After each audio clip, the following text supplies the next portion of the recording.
तो hello my dear students, welcome back to my channel secret toppers. तो अगर आप भी इस बार हो भैया 12th में और आपको 2026 में बोर्ड एग्जाम देना है या 2026 में क्लास 12th हिंदी का पेपर देना है ना, तो आज ही आप लोग हिंदी में 10 नंबर कंप्लीट कर लो। ऐसा वीडियो आपको बार बार नहीं मिलेगा मेरे भाई, क्योंकि आज के इस वीडियो में मैं आपको क्लास 12 हिंदी के 3 जो सबसे महत्वपूर्ण गद्यांश हैं वो मैं सॉल्व कराने वाला हूं। आप लोग लिख कर ले लो, गारंटी में लेता हूं। अगर इन 3 गद्यांश को पढ़ लिया आपने भैया, 10 में 10 पूरे नंबर आपको मिलेंगे। और इस बार हमारा टारगेट है भैया आपको हिंदी में 100 में 95 प्लस दिलवा कर रहेंगे। इस टारगेट को पूरा करने में आप ही हमारी मदद कर सकते हैं। तो आप लोग इस वीडियो को लाइक कर देना, चैनल पर नए चैनल को सब्सक्राइब कर लेना ताकि हमारी फैमिली और भी बड़ी हो जाए। तो बस इन 3 गद्यांश को पढ़ लो, इससे बाहर कुछ नहीं आएगा। जैसा मैं बताऊंगा ऐसे लिखोगे तो पूरे नंबर मिलेंगे और इस बार हम माहौल बदल देंगे। ठीक है, चलिए भैया शुरू करते हैं। एक एक गद्यांश को हम सॉल्व करते हैं, टाइम वेस्ट नहीं करेंगे, टाइम बहुत क्रूशियल है। गद्यांश की अगर बात करें तो टोटल 10 नंबर का ये पूछा जाता है। 3 मैं टॉप 3 गद्यांश को आज बताऊंगा। गद्यांश में होता क्या है, आपको यहां से लेकर यहां तक गद्यांश दे दिया गया। इसके नीचे 5 क्वेश्चन है, 5 का आंसर दे दो, 10 नंबर ले जाओ। जैसे देखो हम पढ़ते हैं, पहले इसको ध्यान से पढ़ो, चैप्टर को पहचानो, लेखक का नाम समझो, फिर हम क्वेश्चन का आंसर देंगे। बहुत ईजी होता है, देखो अभी मैं बताऊंगा, समझ में आ जाएगा। पढ़ो इसको खूब ध्यान से। मातृभूमि पर निवास करने वाले मनुष्य राष्ट्र का दूसरा अंग है।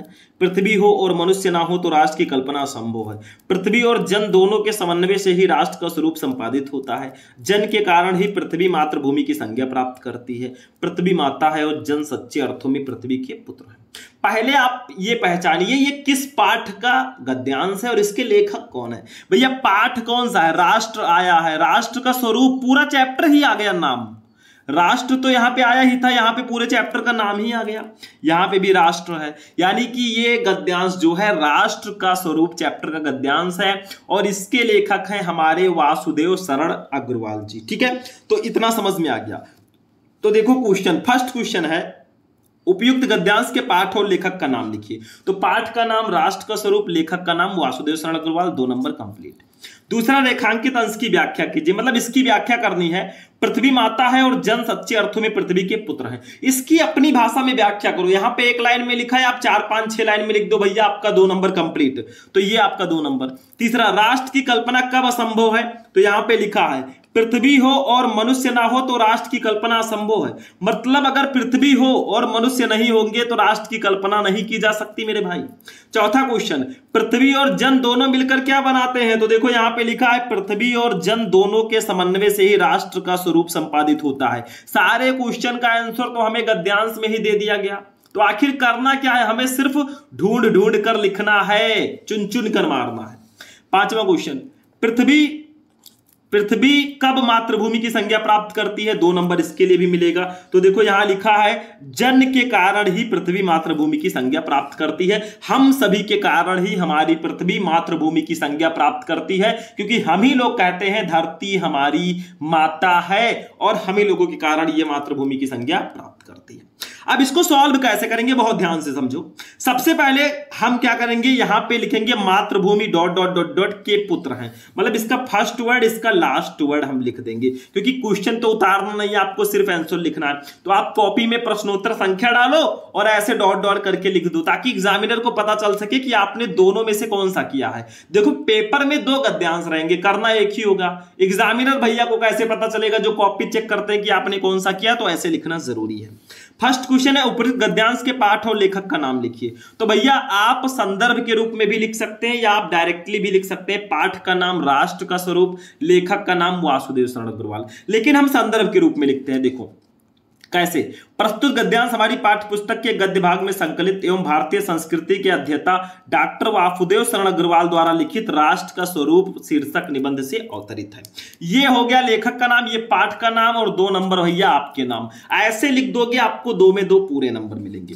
दूसरा क्वेश्चन, रेखांकित अंश की व्याख्या कीजिए। मतलब इसकी व्याख्या करनी है, पृथ्वी माता है और जन सच्चे अर्थों में पृथ्वी के पुत्र हैं। मतलब इसके नीचे लाइनिंग है ना, तो ये रेखांकित अंश होगा।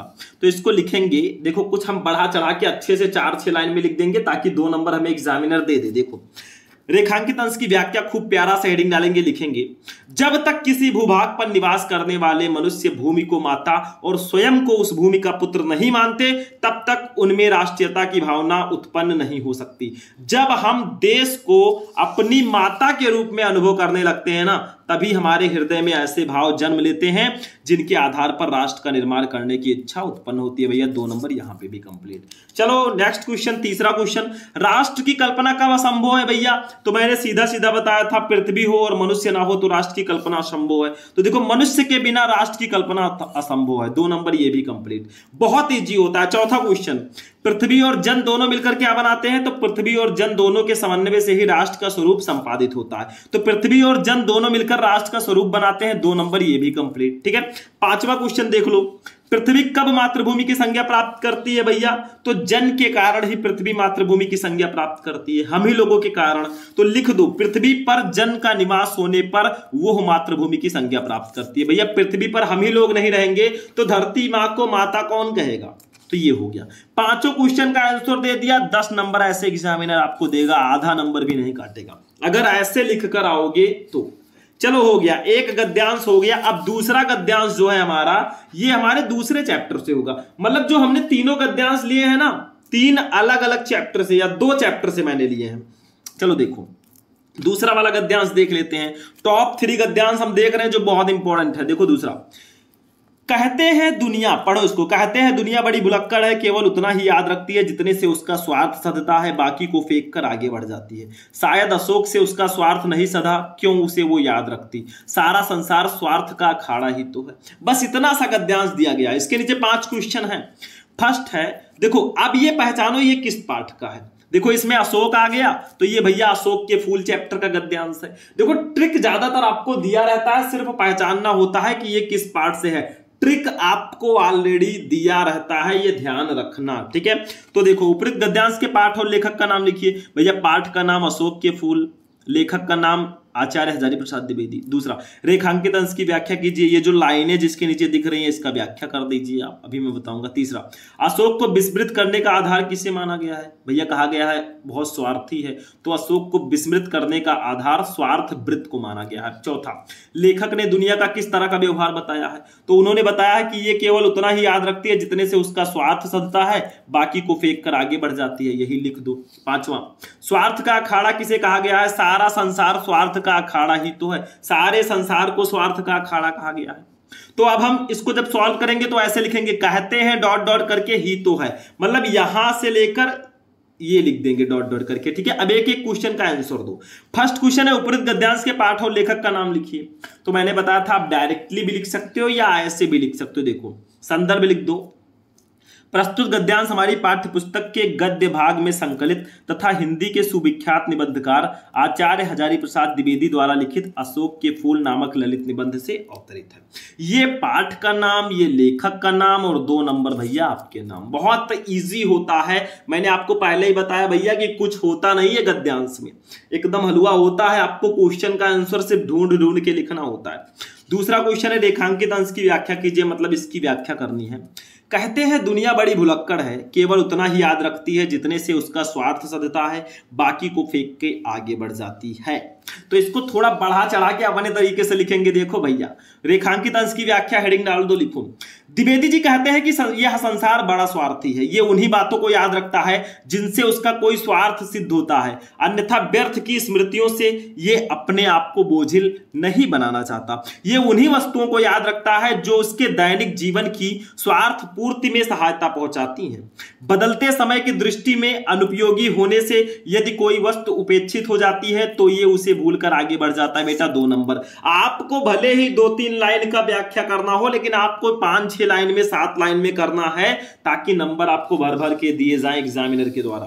तीसरा क्वेश्चन है, अशोक को विस्मृत करने का आधार किसे माना गया है? तो अशोक को विस्मृत करने का आधार स्वार्थ वृत्त को माना गया है। 2 नंबर। मतलब यही कहा गया है कि यह संसार बड़ा स्वार्थी है, केवल उतना ही याद रखती है जितने से उसका स्वार्थ सधता है, बाकी को फेंक कर ये आगे बढ़ जाती है, ठीक है। चौथा क्वेश्चन, लेखक ने दुनिया का किस तरह का व्यवहार बताया है भैया? तो देखो, लेखक ने दुनिया के व्यवहार को इस तरह बताया है कि यह केवल उतना ही याद रखती है जितने से इसका स्वार्थ सधता है, बाकी को फेंक कर ये आगे बढ़ जाती है।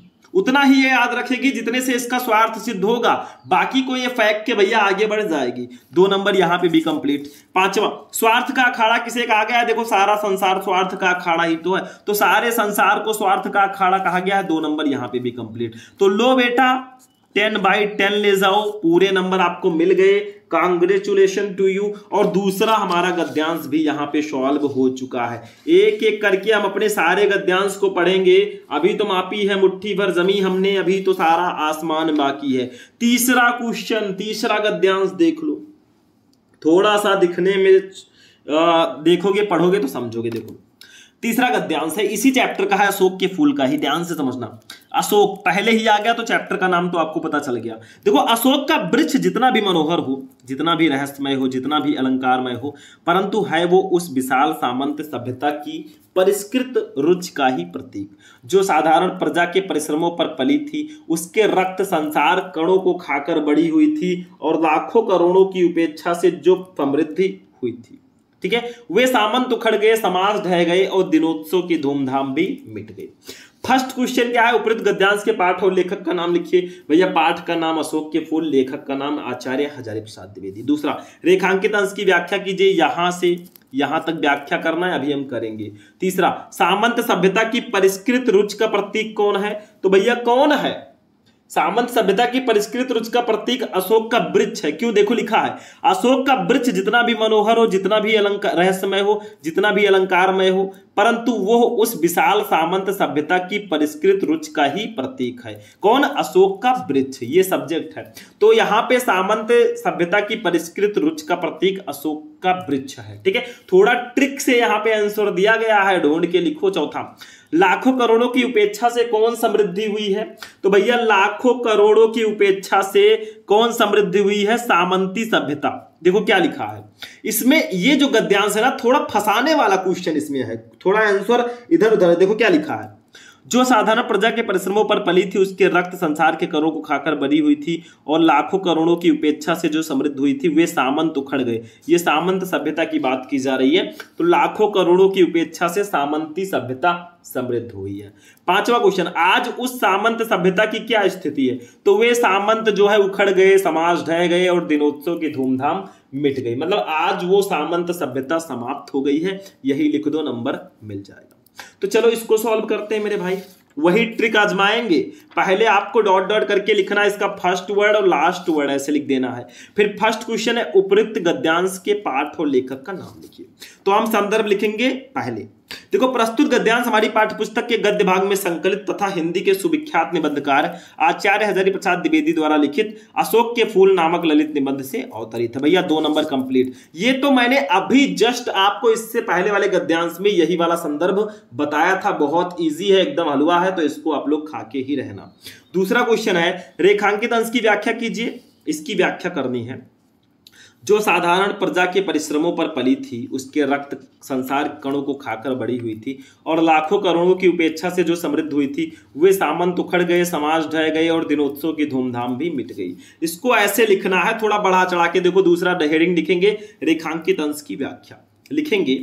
अशोक का वृक्ष सदैव से उस सामंती सभ्यता का प्रतीक माना जाता रहा है, जो किसान मजदूर जैसे साधारण लोगों का शोषण करती रही है। ये वृक्ष जिस सामंत वर्ग का प्रतिनिधित्व करता है, वो सदैव आम लोगों का खून चूसकर फलता फूलता रहा है।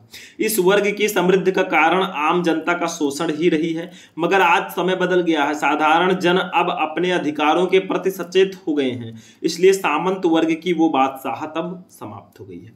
उनके द्वारा अपने आमोद प्रमोद और मौज मस्ती के लिए आयोजित किए जाने वाले मदनोत्सव जैसे पर्वों की धूमधाम भी अब समाप्त हो गई है। बस इतना लिख दो मेरे भाई, 2 नंबर कंप्लीट। थोड़ा बढ़ा चढ़ा के अपने तरफ से हाई फाई करके लिख दो, नंबर आपको मिल जाएगा, बस लिखने का तरीका अच्छा होना चाहिए। तीसरा क्वेश्चन, सामंत सभ्यता की परिष्कृत रुचि का प्रतीक कौन है? तो यहां पे लिखा है सीधा सीधा, सामंत सभ्यता की परिष्कृत रुचि का प्रतीक अशोक का वृक्ष है। 2 नंबर कंप्लीट।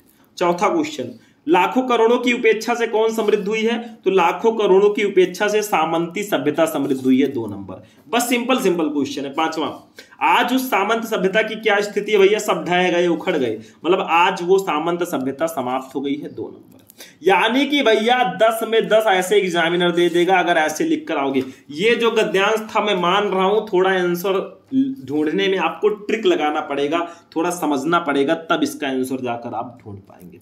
तो आज का जो हमारा क्लास है यानी कि 3 जो सबसे इंपॉर्टेंट गद्यांश थे हमारे हिंदी के, वो फाइनली मैंने आपको बता दिए। थोड़ी जल्दी जल्दी मैंने बताया क्योंकि अभी तो मापी है मुट्ठी भर जमी हमने, अभी हमें बहुत आगे जाना है, अभी हम टॉपर बनकर दिखाएंगे। और ये छोटी छोटी चीजें, गद्यांश तो इजी है, आगे के टॉपिक्स में आपको जल्दी जल्दी बताता रहूंगा, बस आप लोग सपोर्ट बनाए रखें। तो जाते जाते इस वीडियो को लाइक कर देना, चैनल पर नए चैनल को सब्सक्राइब कर लेना। चलिए फिर मिलते हैं किसी नेक्स्ट वीडियो में नेक्स्ट टॉपिक के साथ, तब तक के लिए जय हिंद।